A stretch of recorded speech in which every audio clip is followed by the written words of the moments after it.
you made over 900,000 in your first year on Etsy. Do you mind sharing what that actually means in terms of profit? And so immediately we got suspended that day. In this video, I spoke with Hannah Gardner, who's built multiple stores on Etsy and Shopify to 7 figures in sales. We discussed many different topics with a focus on Etsy specifically, including how to drive traffic to your store, how to properly run Etsy ads, what to do if your store gets suspended, and how to calculate the real profit of your Etsy store without getting a headache. How did your e-commerce journey start?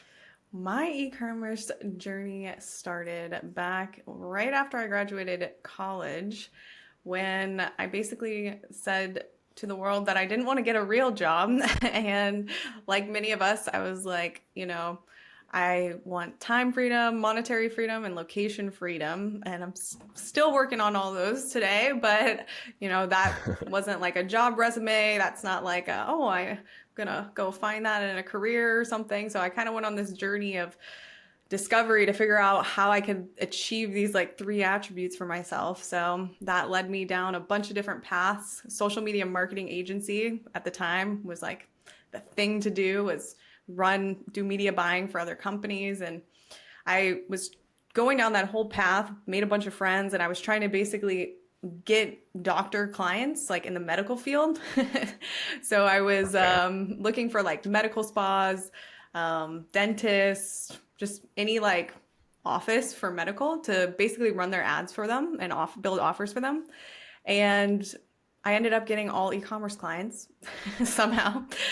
That's a bit right. transition. Crazy how that happens. No, I was wild. Like I joined every chamber of commerce. I would go to meetups. I was joining like plastic surgery guilds, like to try to network with people. It was just a whole thing. And then I started getting e-commerce clients, and then one would refer another. And I basically learned e-commerce that way. So like on the reverse side of things, like being inside of other people's businesses. And these were primarily Shopify based businesses. But one of my clients had this super successful Etsy shop. And I was like, oh, well, what's Etsy? And then I was looking at like some of her numbers, and I was like, oh, wow, this is kind of crazy. And now that I've been like working, in a multiple different, e-commerce businesses and looking at margins and stuff like that, her particular product was just not only a winning product, but it was a really high ticket item with like a 90% profit margin. Like her cost of the good was like 5%. It was just wild. She was selling something that cost $5 after you put in, like if she got to the point of like including labor in there, maybe it cost $30, and then she was selling it for like $150. So it was like a really beautiful business model. And she was doing extremely well on Etsy. And so I basically started learning Etsy, helping her with her Etsy shop as well on the offside of her Shopify brand or whatever. And I hated running a social media agency. I didn't do it well. I didn't know how to like not be friends with my clients. I would overserve and undercharge. I just I wasn't a good person for the agency world. I like too many clients, super stressed out, never felt like I was doing enough, all of the things. But ultimately it came down to me having bad clients and not, getting to the point where I was learning how to attract good clients. And so I hit a certain point and I was like, okay, F this. I'm going to go and start an Etsy shop. And so basically, this whole preliminary marketing journey that I went on, taught me so many skills. Like it taught me photography and funnels and copywriting and optimization of a listing, all these things.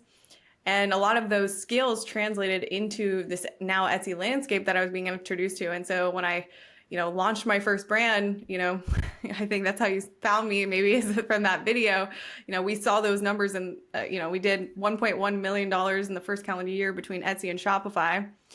But the kicker is that, I had like 2.5 years of, I would call them like school of the hard knocks, entrepreneurial failures before that kind of prepped me for that success. So it didn't happen overnight like, people think. But and that's basically how I got into the Etsy space. Very interesting. That's an unexpected way to get into e-commerce. But when did you actually start on Etsy then? Which year was it? It was about 2019. 2019. Yeah, so I was Hmm. like in 2017, I was like, I call it my limbo phase, like figuring it out phase. Don't really know what you're doing, but just trying all different things. So yeah, I would say 2019 is when that brand started. And how long did it take you to kind of build your Etsy shop up where it was actually making like a decent amount of money? So for that one, it was pretty quick, like, which is not Hmm. normal. But again, it was because of all this other experience I would say that I had before. I was seeing by month three, I had already crossed over the $30,000 month mark, but I also was launching like crazy. So I was working 16 hours a day. If I wasn't doing a photo shoot, I was doing keyword research. I was optimizing a listing, just going crazy, like launching as many different designs as possible. So it, Running ads as well, I'm guessing, or was that all Yes, organic? running ads as Yeah. well. So there's been like a few times in my career where I feel like I've had these like angels appear in my life where it's just like, I don't know, certain figures that just like, they're like, no, the universe is like, you're super depressed right now. I'm going to not let you fail. And one of those people was actually another YouTuber, this guy, Dave from Add to Cart. And, he was charging people. He was like the only YouTuber, other Etsy YouTuber, I think, or maybe besides Starlin Moore at the time. And I reached out to him and he sat on a call with me for like 4 hours for free and taught me Etsy ads. And so probably within the Wow. first 3 weeks of me launching my store, I had already started running ads. And those running those ads really contributed to me growing really fast. And it was fast fashion accessory. So it was one of the most competitive, probably the most competitive space at the time. So yeah, the Etsy ads were the key to the growth for sure. Yeah, we're definitely going to get into Etsy ads later because you know a lot about that. And I know a lot of people have questions about it. But yeah, it sounds like we need Dave's email in the description as well. Yeah, Dave is great. Be still doing those free Well, 4 hour I don't calls. know if they're free anymore, but it's still worth the call because Yeah. he's OG for sure. You mentioned there 30,000 in your third month. Hmm. That is revenue, I'm guessing, Correct. because that's one thing that people always question. I think one of your best videos on YouTube says that you made over 900,000 on in your first year on Etsy. Do you mind sharing what that actually means in terms of profit or what it meant back then? Yes, the algorithm loves big numbers because it's so crazy. Because Yeah. like 2 weeks later, I posted a profit video. The video got like 100 or 1.5 million views, and then that one got like 10,000 views. It's like where I'm like showing the real profit breakdown. So in that first year, we ran about a 36 profit margin percentage, like after ad spend, which is wild Mm. for a physical goods store. Like I didn't even know how good it was looking back. Year two, it was in year two that we got suspended for 9 months and then we got everything back. And then we started scaling in Shopify. So we still actually ended up with our Shopify and Etsy combined. We still did about $1 million in the second year, but our profit margins dropped to like 18%, which still isn't horrible, actually. That's not bad at all, really. No. So yeah, I mean, profit margins are something that's contingent on how much of a headache is it to make your thing or get your design and or to get the final product to the person, what does that journey for you look like? How much effort does that take? And then you decide, basically what is a good profit margin for you. And so for me, I would say I want to shoot for, if I'm selling a physical good that I actually have to make and touch, like I want over 20%, otherwise it's just like not worth the actual effort. You know what I mean? There's probably a better product opportunity. So Yeah, definitely. If you compare it to print on demand, it makes sense. If you're making it yourself, mhm, you would want a higher profit margin than in the POD space where you don't really have to touch anything right. in the process. So, what sort of products are we talking about here then? You don't obviously have to reveal everything exactly, but yeah, what sort of products and where would you source them or how would you create them? Yeah, so it was a fast fashion accessory line and basically just chasing trends of the time for accessories. And we had a really, really amazing production partner in Brazil that was like another like angel serendipitous thing, because if you're going to manufacture like with a production partner, they are the key. Having good products are the key to being successful. And I probably went through 3 or 4 different production partners to find them. And, we could send them our designs and we could have, a prototype back in 2 weeks. Like it was wild, like really wild.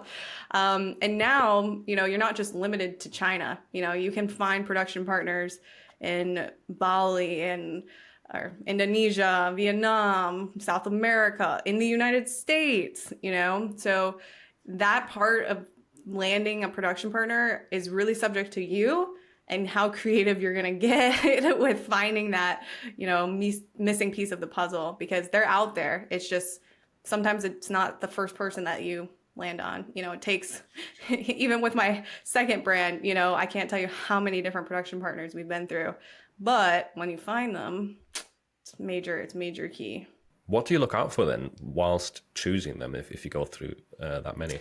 Response time. So one, it's okay in the beginning, like price is always negotiable, right? Especially as you prove to a production partner that you push volume and you build authority in their, repertoire of clients. So even if I'm start a relationship with a production partner, it's okay in my mind to spend a little bit more and maybe not make bigger margin if the product's really, really good. So that the person's consistent, they respond to you, they send you images of the item before they ship it to you, right? The worst thing that happens is they don't communicate and they just send you your order and everything's wrong. That is the most frustrating thing ever. And because a lot of these, well, at least the ones that I've worked with are overseas, like there's no refunds, sometimes they'll, cut you a break on the next order or something, but they, for the most part, if they're big enough and they have enough clients, they don't really care, right? So it's really making sure that the morals that company holds is like true. Like they really see the value in having a relationship with their clients. And you can tell pretty early on, what type of production partners do like really intentionally care about their clients. If they take 3 days to answer you, big red flag. If they aren't open to sending you videos and pictures of your prototypes or whatever your product is before it ships, big red flags, right? And all these requirements, you want to have that conversation before you give them any money, basically. So it's not necessarily like the price is the most important or the quality. It's a lot, or a big part of it is communication as well. I know those things are of course important, but you would say communication is at the top. Or... Quality as well. Like, yeah, 100% quality first, product first. But like, even if someone has a killer product, if they're a pain in the butt to deal with, it's going to make your life hell. Like you want to treat them as a business partner that you're going to have to deal with all the time.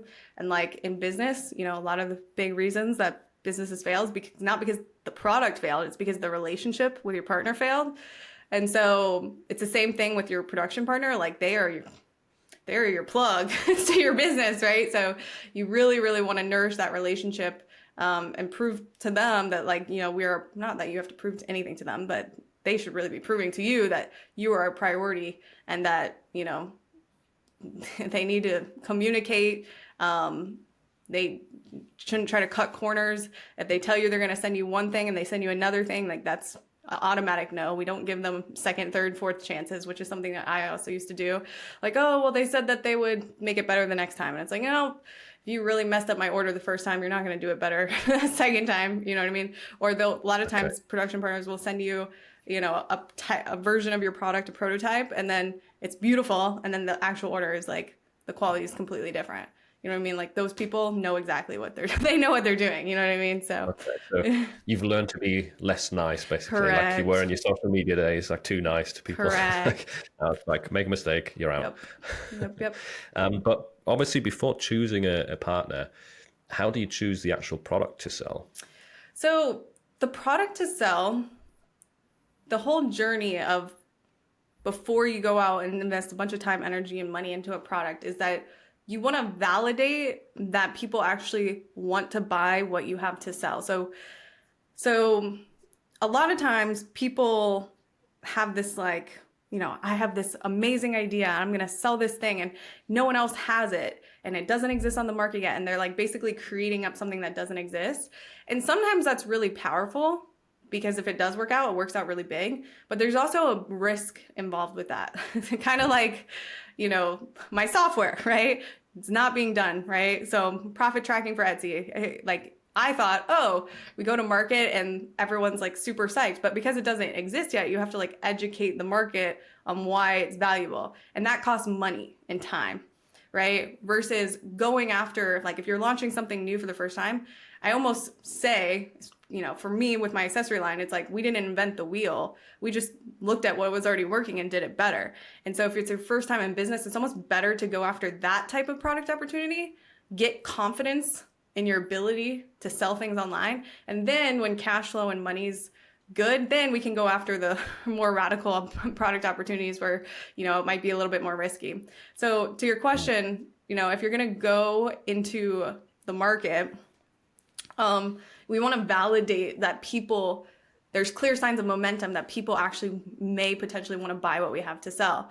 And so on the Etsy landscape, the clearest key sign of momentum for a product type, in my opinion, is the age of the listing, how many reviews they have, and add to cart badges. So if something is, if you go into an Etsy listing and you see that the first review came in January of 2024, right? Then maybe you give it an extra month, right? You can say, okay, well, this listing is less than a year old and it already has 100 reviews on it and a 20 add to cart badge, right? Like that's a pretty valid proof of concept that if you go and compete, if it doesn't work, it's not because of the product, it's because of something that you're doing, which is good because that just means that you need to fix something to then compete better. Does that make sense? That does make sense, yeah. One follow-up question there, though, is would you purposely look for a product that is quite young, like from this year, rather than looking at something from like 5 years ago with tons and tons of reviews? So the safest play is look for things that are young because that means for the time period, it's working. If you're looking at listings that are, have thousands of reviews, but it's 3 years old, you don't really know clear signs of momentum. Like you don't know actually what's going on, where like, the only clear thing is like, is it young and how many, reviews, add to carts does it have? If it's old and it has a 20 add to cart badge, that doesn't mean that it couldn't work. It's just, if you're trying to set yourself up for the best case scenario, I would look for, consider product opportunities that are younger, that are doing well. That's one part of it, right? But also, it doesn't necessarily need to be on Etsy because this is another way that I would say, like, say there's something going viral on TikTok. This is a huge other way to go as well. So going on Etsy is one way to validate. Another way is like, what are products that are going viral or like on social media getting millions of views that maybe doesn't exist on Etsy yet? Or it doesn't even have to be on TikTok. Maybe it's just on someone's website and you see it on a website and it has, thousands and thousands of reviews. And then you go try to find that product type on Etsy and it doesn't exist yet. That tends to be a really good, product opportunity for Etsy as well. If it makes sense to be on Etsy in the first place, of course. But what you're looking for is that there's clear signs of momentum, whether that means that it's in a video and it's the center point of the video and the video is getting millions of views, or it's on someone's Shopify store and it has thousands of reviews, like currently, getting updated reviews like from today, not from, 2010. And so that is also a really good approach. So whatever approach you decide, the core thing that's consistent is that there's clear signs of momentum from today, if that makes sense. Yeah, that does make a lot of sense. And I like what you said leading up to this as well about having an original idea versus something that is inspired from a product that's already working. Because that's exactly what I tell people with print-on-demand designs. It's like being really original, coming up with new ideas. If you get the right idea, that can be brilliant because there's a lot of interest. You're the first to market in a sense, but you have to realize a lot of those original ideas that are brand new, they are going to flop. Like you might think they're the best idea, but they're just not in the eyes of the customer, that is. So designing something that is inspired from designs that are already working, I'm not saying copy them, but inspired by that, by a working concept, that tends to be an easier way to get some traction. But then you have to compete, right? So there's kind of they both have their pros and cons. So there's definitely more risk going completely original. So I like your approach with going down the inspired route first to kind of prove to yourself, okay, I can do this, and then take the more risky path. Yeah. And also the fact about looking at different websites, that's a great trick or insight there, because I've also found sometimes I'll have a design, for example, that sells really well on Amazon, and I look on Etsy and there's nothing there, or there's barely any competition. And the target audience is not always the same between the big marketplaces, right? But in that case, you can have a big leg up if one of the marketplaces doesn't really offer much on that niche or that topic with momentum. So yeah, lots of good points there. You've sold mostly on Etsy and on Shopify, right? Mm-hmm. How would you compare the two, or what are the pros and cons of each?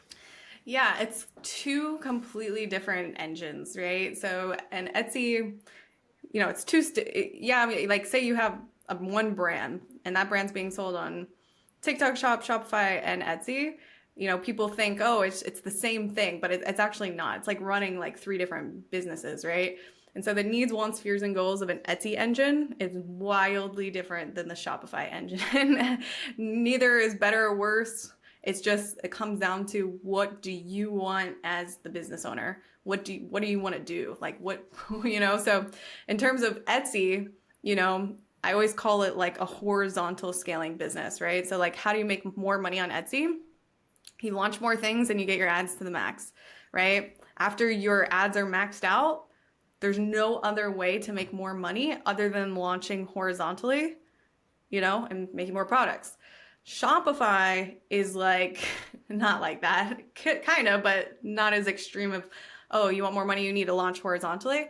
Shopify is like, how do we make viral type content and scale, out of all of our product lines, out of all of our products, maybe there's 10 winners, right? And how do we scale vertically with ads and content, right? So that maybe potentially are, 10 SKUs or 10 items make me, 90% of my sales.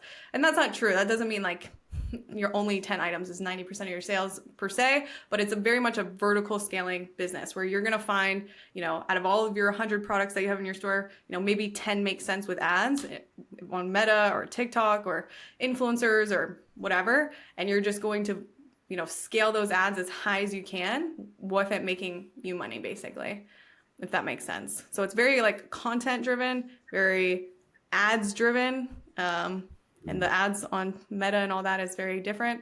Or like I said, you're just a viral content creator and you're just putting out content all day long. Like that's literally a full-time job. It's just making content on behalf of your products. Yeah, which that side of things, it doesn't really apply to Etsy. I know you can do that, but would make more sense with Shopify. So you're kind of saying that the ceiling is higher when it comes to pushing with the ads. Yep. On Shopify, because Etsy kind of limits you with how much budget and obviously how much customer base they have. Mm-hmm. Yeah. Okay.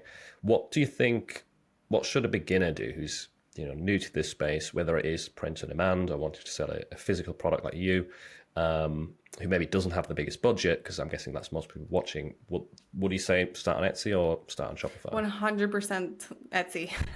Etsy is like freshman year of e-commerce, right? If Shopify, or maybe, I don't really know Amazon for print on demand, but I'm assuming it's probably a little bit more difficult than Etsy as well.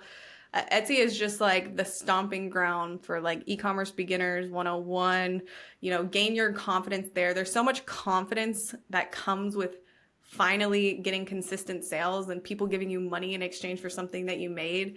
And then you can allow that confidence to then, drive you into different sales channels and money, right? Because another thing is you need money to invest in more sales channels. So yeah, I would say 100% Etsy is the best. It's still the cheapest cost per acquisition that I've seen. I've ventured into Amazon FBA, but I've never done it with print on demand goods. So I don't really know what the cost per acquisition is, but as far as I've seen, I'm still convinced that my hypothesis is that Etsy's still the cheapest. So Yeah, I think it depends if you're doing Amazon Seller Central or Merch by Amazon, because with Merch you don't really have cost, but you are starting at a very limited level. You can barely publish anything to the marketplace. You don't have access to ads, so that's got its own challenges. But it is free if you get accepted into the program. So we touched on a few ways right there on how to drive traffic to your stores. What are kind of the, like broadly speaking, the options that people have to run traffic? on Etsy. Yeah, or Shopify as Okay. well, just in general. Yeah, on Etsy, you have two, three. You have three streams of traffic, and people will be like Pinterest and drive social media traffic to Etsy. I would not do that at all. Like if you're basically doing so well with your content that you can actually make sales off your, organic content, I would not be driving your traffic to an Etsy shop and then paying a 6.5% fee. I'd be driving it to my own website that I own and collecting that email and creating a whole experience on my website. So for Etsy, the three ways that you get traffic that I do well, and the fourth people would argue is like Pinterest, but basically organic traffic, two is Etsy ads, and then three is like retargeting. And basically that's it. I've personally never had success with Pinterest. I think it's really niche contingent. So I don't teach anything with Pinterest, but I think it is possible for some, niches, but it's just never worked for any of my brands. So yeah, basically when it comes to Etsy, you have organic sales, you have ads, and then there's retargeting. So after someone purchases, what's that journey you take people on afterwards to then get them to buy something else? How would you actually go about retargeting someone on Etsy? On Etsy. So what we do after every purchase, we send them a message manually. We send them a thank you message. Thank you so much for your purchase and supporting small family-owned business. Please follow us now on Instagram for XYZ discount. So then we basically get them to follow us on Instagram. They maybe take the upsell and buy something again. And we drive that traffic back to Etsy to show that we're getting a repeat buyer. Now we got a follower. So maybe if they want to buy something else, they, if you have a Shopify store, then you drive that traffic back to your Shopify store. If not, it's fine to send them back to Etsy. It can never hurt to get more sales back on your Etsy shop. So that's the first thing, is a post-purchase follow-up message. The second thing is a product insert. And so the core elements of doing the perfected product insert is that you have a thank you, maybe some care instructions, you have a offer, and then you have a call to action, and then you have a QR code. So that was a lot, basically. So in this funnel, and by the way, you can set up this follow-up funnel however you want. This is just how we do it. And the important winning here is that you have a follow-up funnel. Like, don't just get a sale and then say like, bye customer, never talk to you again. After you get a sale, you want to basically keep that conversation going as long as possible. And every micro commitment that someone makes to your store after the purchase, subconsciously, they're becoming more loyal to you as a brand, whether you know it or not. So even if it's just like a click over to your Instagram or a follow or a tag, right? Those are micro commitments that someone's making to you that's making them more loyal to your brand, like subconsciously. So they get their product insert, and now hopefully they already followed you on Instagram. And now there's another offer. So the first offer was 15% off if you follow us on Instagram. Now the second offer has to be sexier than the first offer. So it could be tag us on Instagram with your new product for something super sexy that like they can't refuse. 40% off one item if you tag us in a story or a post. And now you just got user-generated content. They followed you on Instagram. You didn't have to pay for that follow. And your Instagram is now getting filled with the most hyper-targeted traffic, which is people that had spent money with you, basically. Now, if someone goes out of their way to tag you on Instagram, that is a super, super loyal customer. And they're probably going to buy something else again if they're going out of the way to do all these things. So that's like the second kind of moment of truth. And then the third thing that we would do is we would do these cattle calls, basically, where we say we're launching an ambassador program and basically then drive all those people into an ambassador program that offers a promise, which is like custom discount codes for every purchase, like 15% off. They get their own discount code, right? They get to be a part of exclusive giveaways, exclusive contests. They get first dibs on new product launches, right? And so now you're kind of building this like community around your products. And we did this for accessories. So people were going into a Facebook group for accessories. So if you can do it with this, then you probably can do it with most things. If the nature of your niche is, pretty, strong, or the nature of your brand has strong messaging. So like our messaging was all about like self-love and body positivity and mindfulness. And, we had this like really strong messaging with our brand. And so people really resonated with that. And I myself was like, wow, we just got 150 people into a Facebook group to talk about accessories. Like that's wild. And people were engaged, but it like really, really works. So for like print on demand, if you have, I don't know if this would work really well for a general store, but like maybe for a store that cultivates like a strong brand message, this could work probably really well, especially if it's like something super targeted for like teachers or I don't know, anything that like cultivating like a specific hobby. Exactly. Yeah. A very niche interest or something. Yeah. If there's enough of an audience for a specific topic, that sounds like a really good thing to at least try out, right? Doesn't hurt trying it. Those are some really good tips. So that's on the Etsy side of things. What are some, I guess you can do some of that stuff on Shopify as well, but what are some of the additional things on Shopify that you can do to drive traffic? So for us, our sole source of traffic was meta ads.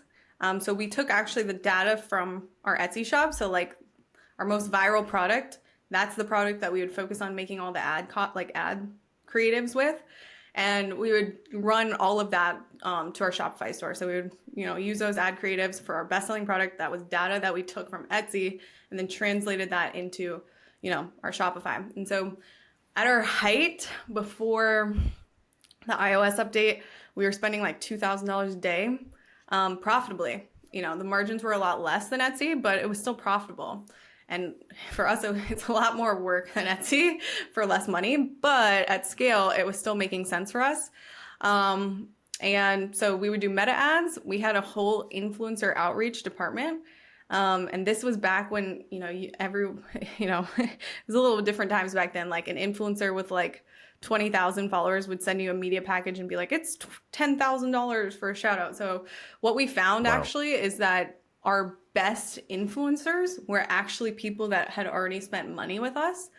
And we were like that whole funnel that I just explained with the insert tagging us, like naturally we were getting like a bunch of micro influencers or actually big influencers just buying from us and sharing, through that funnel. And we found like our best affiliates from our own customer base, basically. Because when we would pay an influencer that maybe had 300,000 followers, like it would tank. The video would tank, but then like some girl with like 2,000 followers would like kill it and make us like $4,000 or something. You know what I mean? So it was really interesting to see. But I understand that not everyone has that in the beginning. Like they don't just have a bunch of like customers that they can go and pull from their database, which is fine. And it's okay to do influencer outreach, but I would definitely just do it in exchange, start at the low, like do it in exchange for like free product in the beginning.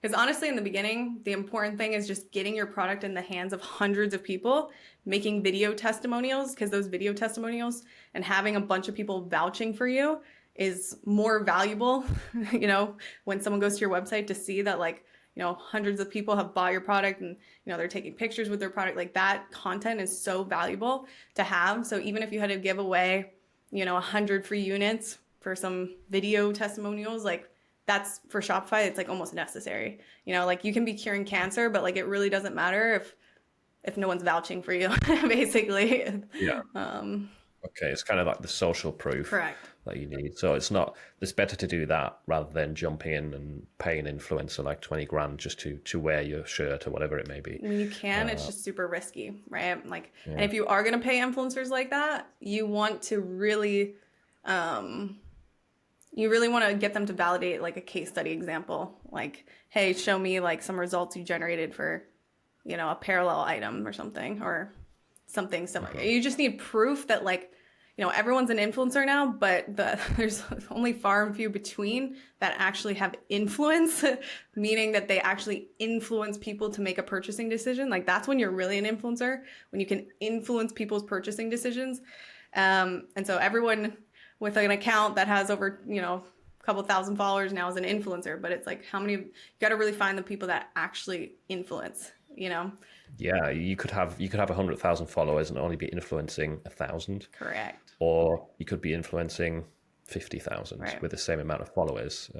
So yeah, that's a good point to have like a case study to back it up, rather than just going in full risk. There's a lot of stuff there that I'd like to talk about more, but I think one topic that a lot of people are interested in is Etsy ads, because it's not the easiest thing to run, at least in my opinion, compared to Amazon ads. We have, I think, a lot clearer statistics. So you have a lot of videos on your channel. You've got a long playlist, don't you, about Etsy ads, which I recommend anyone to go watch if you're interested in this. But let's maybe start off with, what are some of the common misconceptions about Etsy ads that people have? I think for the print on demand specifically, I actually just got this comment. Well, I make more money with my ads off, right? So why would I run Etsy ads? And I think that's a super valid misconception, I guess you could call it. Because it's not even a misconception, because it's probably true for that person's product line. And so when I talk about Etsy ads, I'm coming from a place of trying to get people to see the bigger picture of what ads do for your account. So when you put your hand up and you tell a platform like Amazon, Etsy, Wayfair, Faire, anywhere that's letting you give money for traffic, what this does is it adds a moat, a layer of protection around your shop when times do get tough. So that doesn't mean then that you're going to turn on Etsy ads for all of your items just for the sake of not making more money, right? And so that was her point. It's like, well, I make more money when I have them off. When it's like, well, that doesn't mean that Etsy ads don't work or they don't serve their purpose. That just means for your existing product line, it doesn't make sense to have Etsy ads on. So that means then that you need to go build products that make sense with Etsy ads on, right? And again, the reason is because it's not about just getting your Etsy ads to the max budget allowance of $1,000 a day to make less money. Because otherwise, what are we doing, right? It's about looking at what they do to your account and building a business that makes sense with your Etsy ads budget maxed out. Because Etsy ads are going to make you hold your rank faster. They're going to boost your organic SEO of your listings as well. You're going to get priority placements in the long term. So when Etsy becomes more competitive, and right now all these listings that don't need Etsy ads to make money, right? When it does get more competitive, there's going to be a drop off. And when that happens, guess who's going to survive? The people that have this extra layer of protection around their store. And I'm not saying that this is happening tomorrow, but what I am saying is if you want to set your business up for the best case scenario, right? We have to think in terms of, what does the platform want? Who is the platform going to favor when times do get more competitive, right? And you have to assume that if Etsy wants everyone to give, the buyer the best buyer experience with having competitive products, the highest average order values, which you do that by bundling your items or making group listings, right? They want to have the best CTRs, right? The good conversion rates. But then there's got to be another thing that they're judging you on, which is, well, who's spending the most? Or who's saying they're willing to spend the most, right? And so back to the point of, well, I make more money with my ads off. While that's probably true for your existing product line, it's not going just saying that, oh, that's it, I'm writing it off. That's not setting yourself up for the best case scenario for what ads do collectively to your store. And so in that case scenario, okay, well, like I already said, we need to go find products that make sense margin wise and profit wise that make sense with ads built into the sale price. And I've seen it with POD accounts. Probably some of the same people that we know, the later 6-figure, 7-figure shops, anyone doing those type of numbers, unless they're really just every day just chasing a trend like Trump, or the short-term trends where they're selling 80 a day or something like that. In fact, that might be one exception, but for the most part, anyone that's just kind of doing more general or, that type of model, they need, I'm sorry, that are pushing later six figures, like they all have their Etsy ads budget maxed out. And they're really, really strict with the thresholds of which they're determining what products are allowed to spend and what aren't. So hopefully, does that make sense? I don't know if I lost you. No, it does make a lot of sense. So it's about finding, first of all, the example of that person saying the ads are not working for them or they're making more money with ads off. I guess maybe an analogy would be you're trying to win a race with like an old Renault Clio or something, and you're complaining that you're wasting all this fuel, but you're going in a slow car. You're always going to lose the race. So the goal is to find a fast car that has the potential to win the race. And then it makes more sense actually spending money on the fuel. So it's about finding, with the ads, if they're not working for you, it's about finding different products and improving your existing products to the point where it works, and then you can leave them on and running. Yep. How should a beginner kind of approach this? Should they just test a few products at a time, or just enable them for their entire store? What would you say? There's pros and cons to being really aggressive, and then there's pros and cons to being more selective and slow. But I would say, because print on demand people are already so scared with good reason, right? Because the margins are low.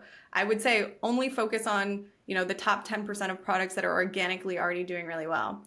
And even for the people that, make those comments, when I do actually have calls with them, like the girl that I explained that she's like, oh, we'll actually make more money with them off. I actually have a hypothesis that she's probably looking at it wrong, and she's probably actually not.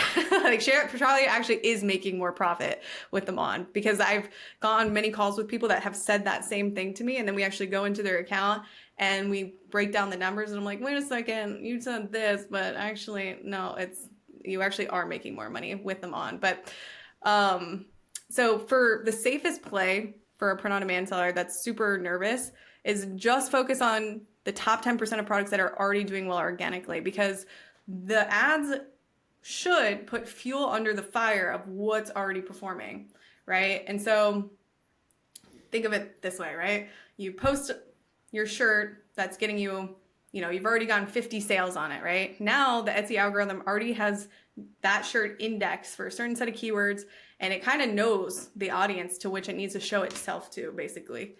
So when you put ad money behind it, it's not like all of a sudden Etsy's going to just like start showing it to unqualified people. It's still going to show it to the same, hyper-targeted data sample of people that it's going to show organically. It's just going to show it more, right? And so it's not that, all of a sudden Etsy's just going to try to spend your budget and show it to unqualified people. And plus it's PPC, so it's pay per click. So this idea that Etsy wastes your budget is not really true, because it's called pay per click. So you're only paying if someone clicks, right? And for your ad to show in the first place, it's being shown to what it's optimized for.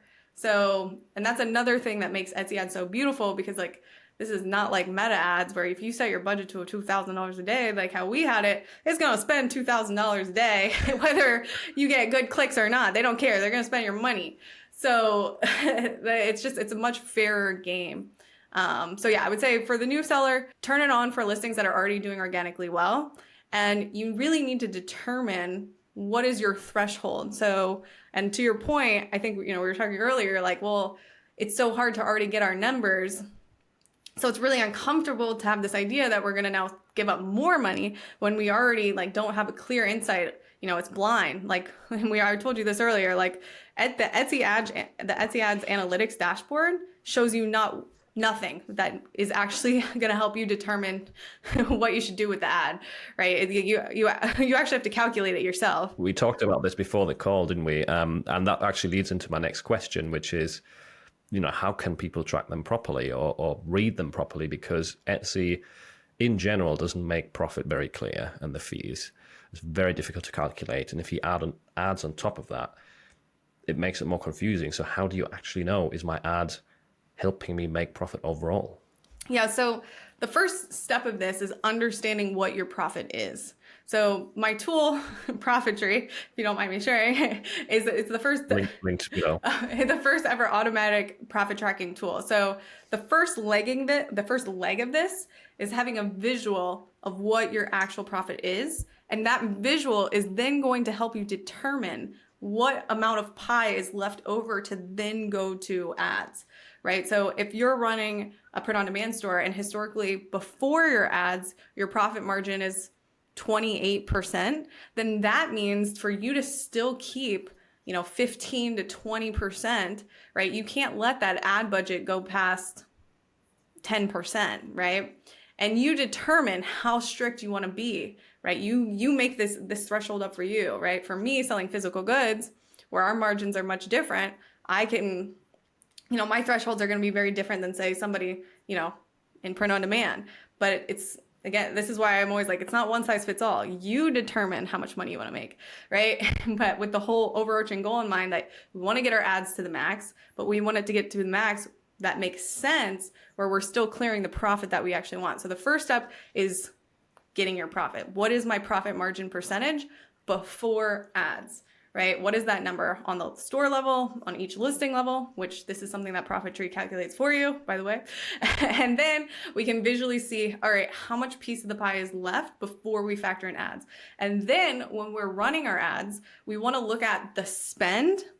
And this is where Etsy is trippy, because when you go to your marketing tab, it's not showing you anything valuable. Even their ROAS individually is important, but the way they calculate ROAS there doesn't actually mean anything. Right? So ROAS, what you want to look at, first of all, is spend, and you want to compare that spend to the total amount of sales that product made. Are you guys follow me? Or on the listing, right? Because you can't do it on the product. You have to do it on the listing level.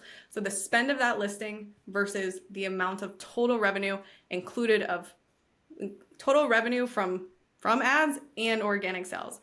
Why organic sales as well? Because remember, ads are contributing to the organic growth of your listing as well. So you can actually prove this to yourself in your listing stats page. If you go to a listing stats page, there's a graph that shows where the traffic's coming from. And if you launch a listing for the first time and it ends up doing well, you'll see that, say you launch a listing for the first time and you immediately start putting ad money behind it, in the beginning, you're going to see that the traffic source is like primarily from Etsy ads in the beginning. And that part of the chart is going to be bigger and your organic's going to be smaller. But if the listing starts performing, what's going to happen is the ad money is going to start helping it get indexed and getting reviews and building momentum faster than anyone else. And then you're going to see that the paid traffic part of the pie is going to start shrinking and the organic is going to start growing, right? And so this is what most people miss. They're not looking at like the bigger picture. And so back to what we're looking at spend, and then we're comparing that spend to the top line revenue. So what did that listing do? Inclusive of offline or with ads and organic. And then we want to pull out that percentage. And so you can't get that inside your Etsy marketing tab because the revenue that they're displaying is revenue just from the ad and if they purchased other things in your store. So, and, say it said it spent 10 to make 120, but maybe that 120 was them buying off a completely different listing, which is cool to see that information, but it doesn't show you how the listing's performing, right? And so Profitry doesn't give you that full picture yet. So we give you the first leg of profit on the listing level and profit margin percentage before ads. But ideally, what we will show you is your profit margin percentage before ads, your profit margin percentage after ads. And we show your profit, including all your production costs, so all your cost of goods, your fees and everything. So in Profitry eventually, well, we're actually building this tool, like a secret tool right now. Hopefully it's done within the next month and a half. But basically you won't even have to look at your Etsy marketing tab anymore. You can just look in, and similar to Amazon, we actually give you your profit margin percentage after ad spend on a listing level. And that's what you need. And so a lot of times people, what they do is they go into marketing and they look at their spend and then they look at that revenue column and they're like, oh my God, this is horrible. And they turn it off. But it's like, no, that doesn't matter. You need to look at spend versus top line and pull out that percentage. And that's the percentage for POD that you need to be less than 10% or less than 8%. And so then if you start running ads on your listings and you can't get any of them less than 8%, then that's okay. That just means that you turn those off, let those make sales organically, and we focus on, different products that do make sense with them being at like 8% or whatever it is. But again, it's compared to top line, not compared to whatever they're showing. Yeah, no, I totally get that. That very closely aligns to a realization that I and a lot of people in my community had earlier this year when talking about Amazon ads, is the fact that typically we get taught online, or we typically focus on the performance of the ads based on just the sales that the ad generates. We never really take the organic sales into consideration, but obviously that is part of our turnover, of our profit. So the ad might appear unprofitable on the surface, but that's because you're ignoring the organic. And that is the goal, isn't it? It's pushing the product through ads so that they show up in more and more organic search terms. So I'm glad you pointed that out. And it does sound really confusing what Etsy's doing with the statistics. They don't care. Like, they don't. I mean, this is like another, even like with Amazon, like, I didn't invent profit tracking. Like for Amazon, there's like Seller Board, Seller Rise, you know what I mean? There's all these other tools that already exist for Amazon. So I basically took what, these Shopify tools and I'm just implementing it for Etsy. But the point is like, even if you're selling on Amazon is going to manipulate your dashboard. They're not going to lie about your numbers, but they're going to show you what you want to see, right? So you always kind of want to rely on an unbiased third-party tool that's actually giving you meaningful data and displaying in a way that actually is like meaningful. You know what I mean? Even the way that they show you refunds and stuff like that. It's like when you really look into the nitty-gritty of it, it's like, oh, wait a second. We should really be looking at it this other way. And so that's kind of what Profitry is, set out to do. And like our mission is like giving people really, actionable insights, like real data that's like you can make decisions off of. And right now the Etsy ads marketing tab is just super hazardous, I would say. I think Etsy's making it harder for themselves because you mentioned there the platform showing you what they want you to see. I feel like most people try Etsy ads. They don't have a clue what's going on. The revenue looks very low compared to the spend and they just turn it off. I feel like if they improved that aspect and made it clearer what the actual effect is, then more people would use Etsy ads. But no, I'm glad you built that tool to help out with it because it's been the same for me. I mean, I've been on Etsy for multiple years and I've never actually had a proper clear picture of my profit. I can kind of guess or like guesstimate it, but actually having it in a nice visual format like that is very valuable, especially if you want to scale with ads. So yeah, we'll definitely leave a link to that in the description, and you've got some tutorials on your channel as well, don't you, on how to kind of set it up and how to use it with ads as well. Yep. Yeah, perfect. Yeah, because I do remember seeing one where you had like a percentage of the profit margin compared to the ad spend and kind of comparing the two. Yeah, the way it's right now, you still have to look because because there's a limitation in the Etsy API where basically Etsy doesn't give us this information. So we're going through this like black magic trick of getting it. So it's all on one page. So right now, just being honest, the current standing of Profitry is you still have to look at Etsy and then Profitry. But we're making a tool where you can just look in Profitry. So on one page, you can get your tacos, your actual ROAS, your break-even ROAS, your spend, and your net profit and your net profit percentage after ads. And so that net profit percentage post ads on a listing that is the only determiner of whether you're keeping something on or off, is are you actually making profit after the spend? So yeah, hopefully here soon we'll have that where you'll be able to see all of that on one page, basically. Really, it's really exciting. It theoretically it sounds easy, but I bet behind the scenes it's very difficult. Well, the Etsy API doesn't really, they're not doing us any favors with the way that they don't really, similar to the Etsy ad dashboard, they don't really care. So, but it's possible. We found a way to do it. So it's exciting. Cool. To shift gears a little bit, talk to me about getting suspended on Etsy. Yeah, that was a sad, depressing months. So, I bet. Have you ever heard of the term shiny object syndrome? Of course. Yeah, of course you have. Okay, so somewhere in between just absolutely doing an amazing job with my first company I got like this, not only this shiny object syndrome, but also like, I call it like the entrepreneurial, like Midas touch curse, where you like, you get so confident. You're like, everything I touch is going to turn to gold. So all in like a 4-month time span, I'm like, oh, I'm going to open up not just a second shop, but I'm going to open up a third shop. And then I'm going to go start an Airbnb and invest in real estate and learn how to do that. And oh, and by the way, do that, set that whole house up by myself and buy everything on Facebook Marketplace while still running my first shop. Oh, and then I'm going to start an FBA shop at the same time. Yeah, sounds like a great plan Great for plan, chaos. great plan. Just like big mistake. Like just so anyway, all that to say that the offshoot of that is I started neglecting this first beautiful brand that I was serving us. Like this was what was funding our life, and not only my life, but I had a 6-person team, so like other people as well.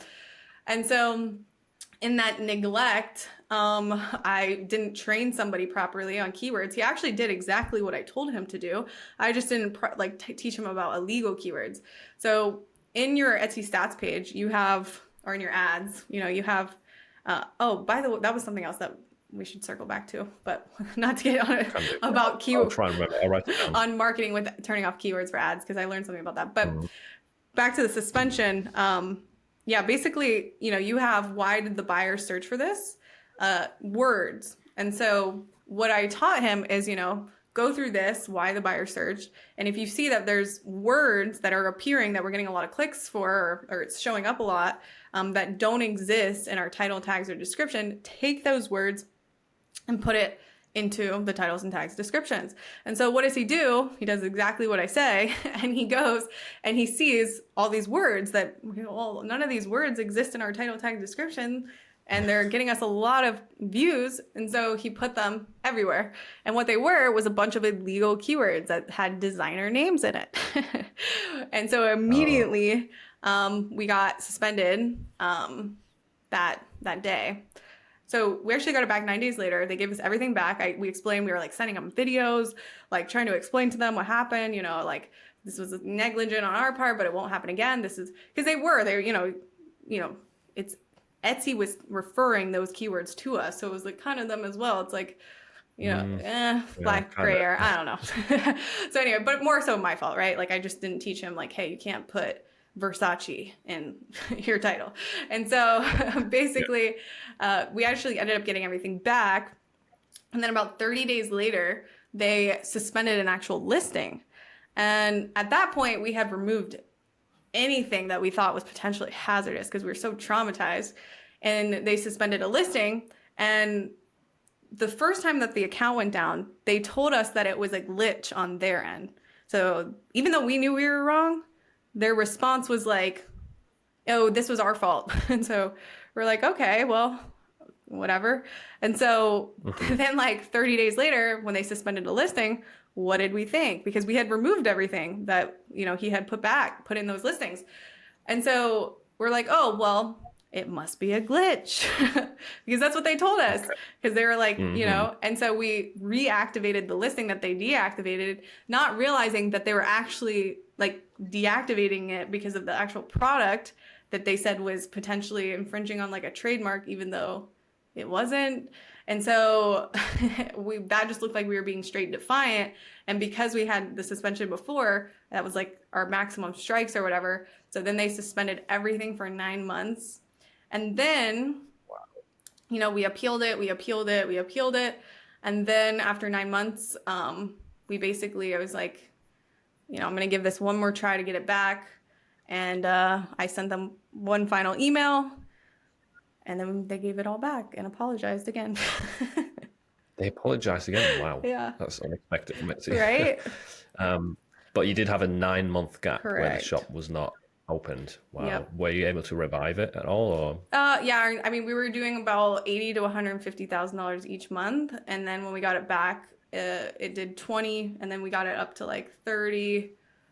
And then I think the max before I left the company was at like 40, which is still really, really good.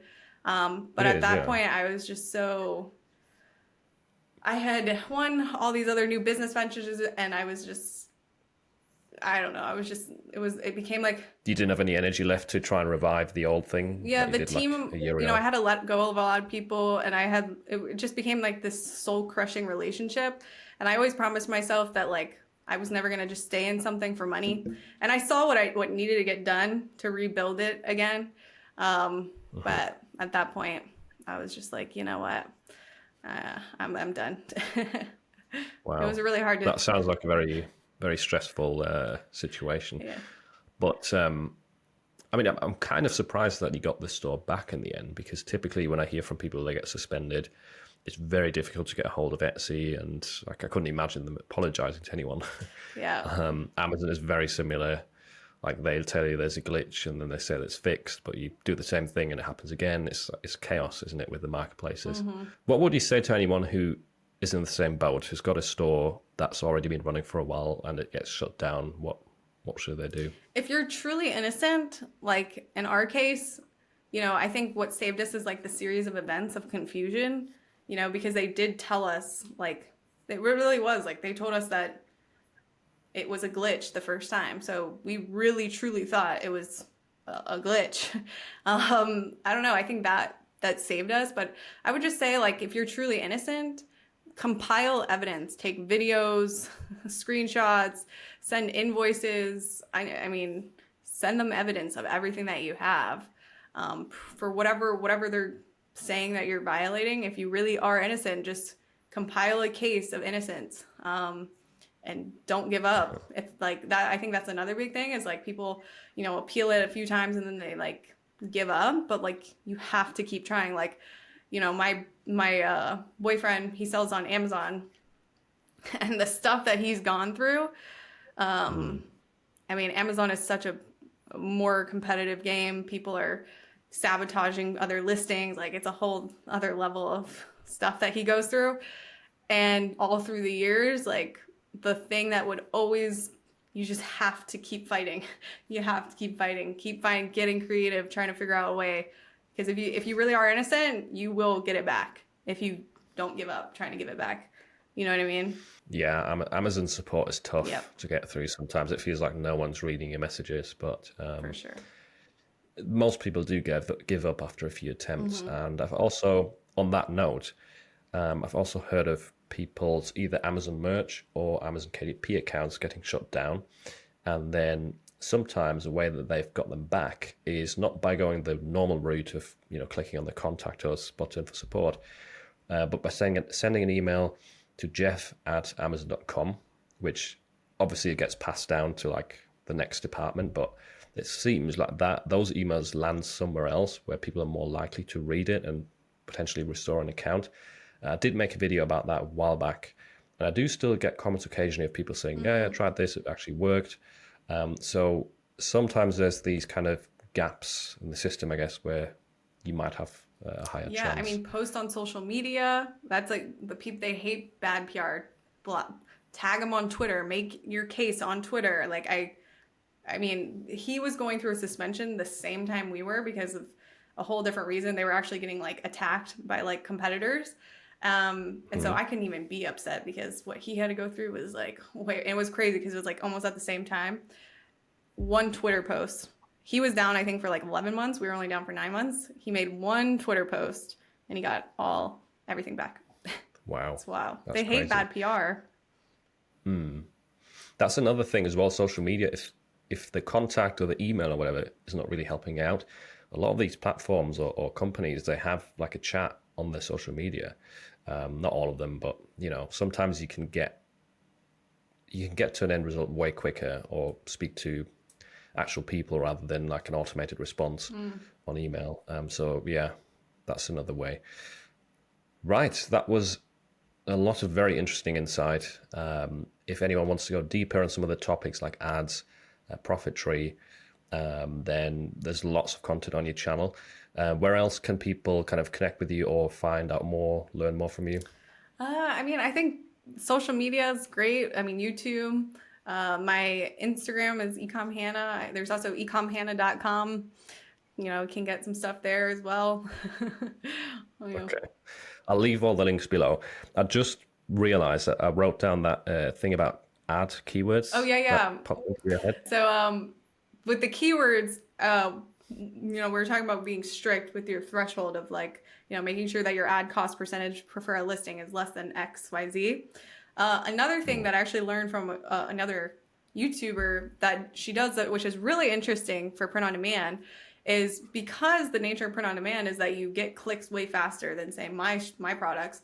She actually turns off any keyword that doesn't exactly describe the product. So if it's a third grade teacher shirt and the shirt says third grade teacher shirt, she will not keep on any keyword that doesn't exactly say third grade teacher shirt. So, and so basically what that does is it makes sure that the clicks that you are getting on your listing are super, super hyper targeted and you're not wasting clicks on stuff that basically don't exact. Like, so if it just said teacher shirt, she'd turn off. It has to say third grade teacher shirt, basically. Yeah, so you want to ensure that your conversion rate is actually high and not people that are searching for fifth grade are clicking on Exactly. it. Yeah. Okay, that makes sense. It's a cool bonus tip at the end. Well, thanks a lot for coming on the show, Hannah. That was a really great conversation. Thanks to everyone for watching. If you've got any questions, leave them in the comments down below, and we'll see you later. Thank you Thanks for having me.